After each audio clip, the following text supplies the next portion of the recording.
Hier het ons nou nog 'n springbok. Dit is 'n ongelooflike voorreg ouens om tussen springbokke te wees hier by die Western Mounted Games. Dit is net eenvoudig. Ja, ek kan nie vir julle vertel nie. Dries, hoe voel dit vir jou? Nee oom, dis 'n besonderse ervaring oom. Ek kon dit indink nie. Ek was laas jaar geskok geweest deur die rankings genoem was en ek is daar in die posisie waar gekies kan word. Ja. Dis bitter besonder. Jy weet, ek sou nie hier kom wees sonder my perd daar nie, oom, net daar sou krediet gee. wat een is dit? Dis hierdie enetjie. Sonder haar sou dit nie moontlik wees nie. Sy is 'n klein ponie met 'n groot hart oom. Wat is haar naam? Haar naam is Rein oom. Pragtig, pragtig.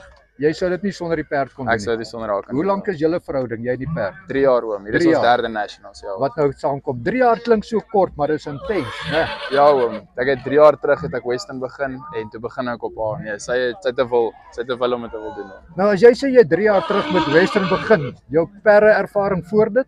Uitrit oom. Uitritte gedoen. So ons sal sien my saal is ook 'n uitrit saal. Hy het nou al 'n paar duisend kilos op.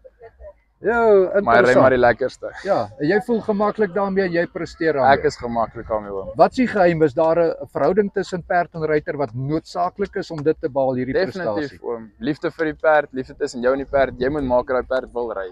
Sy moet dit wil doen. Help jy forceer haar net. En dit is dit. Dit is dit oom. Dankie, waardeer en geluk. Baie dankie oom. Waardeer dit.